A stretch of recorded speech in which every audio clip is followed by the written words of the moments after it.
Bonjour à tous, j'espère que vous allez bien. Aujourd'hui, on va regarder un petit peu comment investir sur les crypto-monnaies, en tout cas mon point de vue et comment j'investis sur ce marché-là. Vous allez voir qu'il y a certains actifs qui nous proposent un effet de levier naturel sans prendre plus de risques que d'autres. Donc, on va regarder ça ensemble. Et puis, avant de débuter ça, on va regarder l'état du marché dans sa globalité, donc le marché action, le marché des cryptos, leur capitalisation et voir quelle est la marge possible sur celui des crypto-monnaies. C'est parti.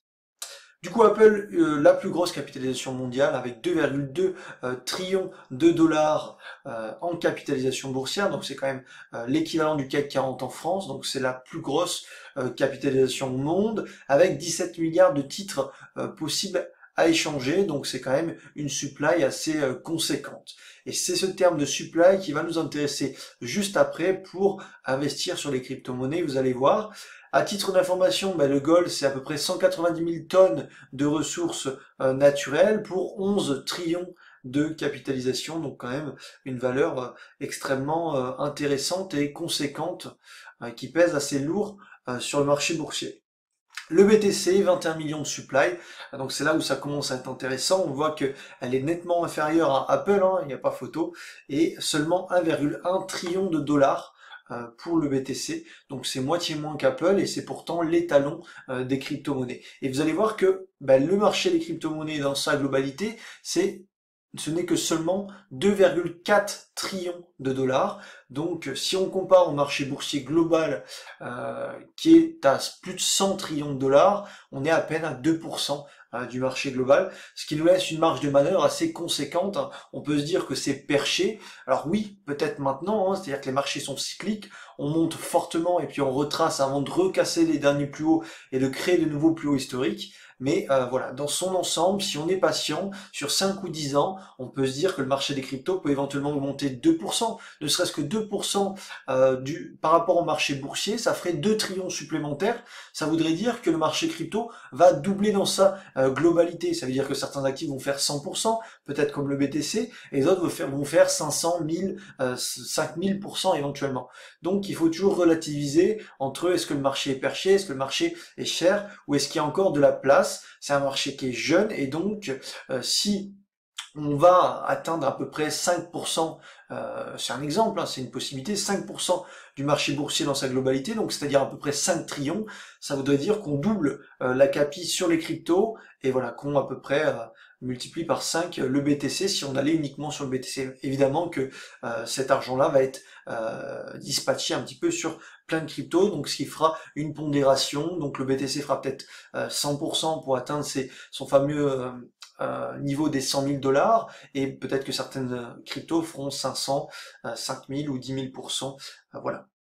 Donc ça c'est quelque chose d'extrêmement important, toujours un petit peu regarder le marché dans sa globalité et essayer de voir s'il n'y a pas un petit peu de place pour le futur, puisque nos investissements sont à réaliser pour les prochaines années.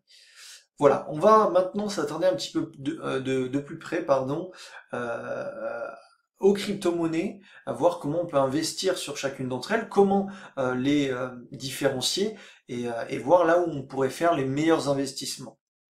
C'est là où la supply maximum, donc le nombre de tokens émis max, nous intéresse, puisque une supply de 100 milliards voudrait dire que si l'actif vaut 1 dollar, il faut 100 milliards de dollars de capitalisation et d'investissement sur cette crypto-monnaie. Donc ça commence à être conséquent.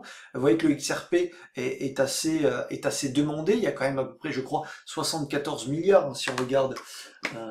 Alors attendez, tac.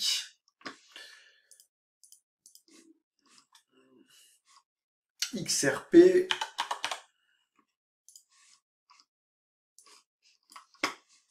On est à peu près à 73 milliards de dollars d'investis, donc pour l'instant que 46 milliards de supply émis sur la totalité de 100 milliards, donc ce qui est conséquent, mais vous voyez bien qu'une valeur comme celle-ci, pour la diluer, ça reste compliqué. Il faut énormément de cash, énormément d'argent, et c'est pas avec un XRP qu'on va faire fortune. Alors oui, il peut encore faire 100% de performance, peut-être 200, ça voudrait dire qu'on double ou on triple la capi du marché, donc ça voudrait dire qu'on injecte encore 70 ou 140 milliards sur le XRP, ce qui est quand même assez conséquent.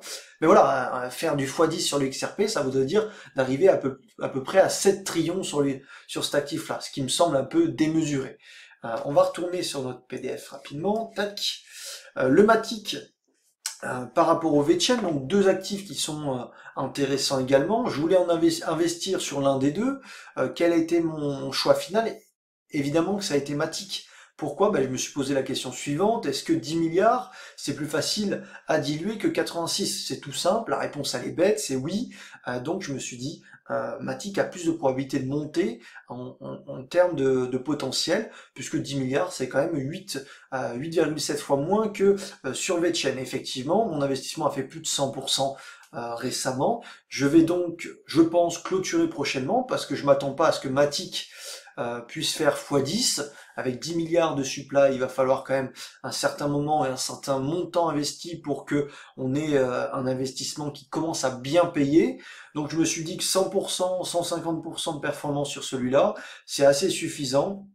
Et donc retirer ce gain pour investir sur des actifs qui ont des supplies beaucoup moindres, afin d'avoir un effet de levier naturel. C'est tout simple, 100 milliards sur le XRP, il faut 100 milliards pour $1. Si on a 10 millions sur un autre actif, si on ajoute ne serait-ce que 100 millions, on fait du x10.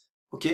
Donc oui, l'actif ne sera pas forcément, n'aura pas grand intérêt, il n'y aura pas forcément 100 millions d'investis, mais on a quand même cet effet naturel de levier qui nous permet d'avoir des rewards assez intéressants du x10, x20, x50. Après, il faut pas uniquement s'appuyer sur la supply, il faut quand même regarder les projets, est-ce qui vous intéresse, c'est là où on va vraiment se décider, est-ce qu'on achète cet actif ou pas. Mais moi, voilà, selon moi, le critère principal, c'est la supply. Vient derrière le choix du projet et la validation du projet si celui-ci nous intéresse.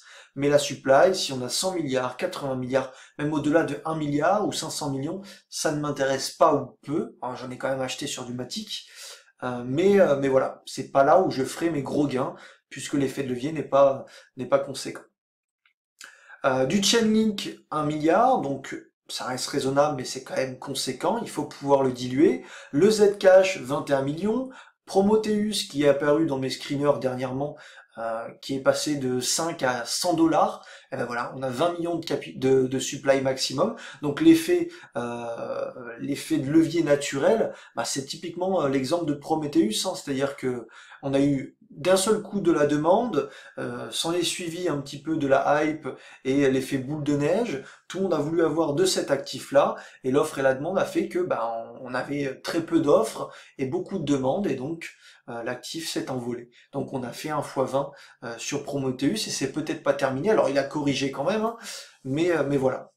Ce qu'on ne fera pas sur le XRP par exemple, ou difficilement en tout cas.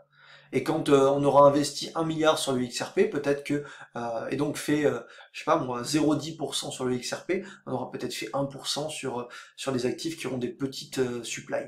Le Dash, l'AAVE, le BNB ont des toutes petites supplies, surtout l'AAVE, donc on peut penser qu'à terme, déjà c'est une valeur solide, et qu'on puisse faire de la performance d'ici quelques années.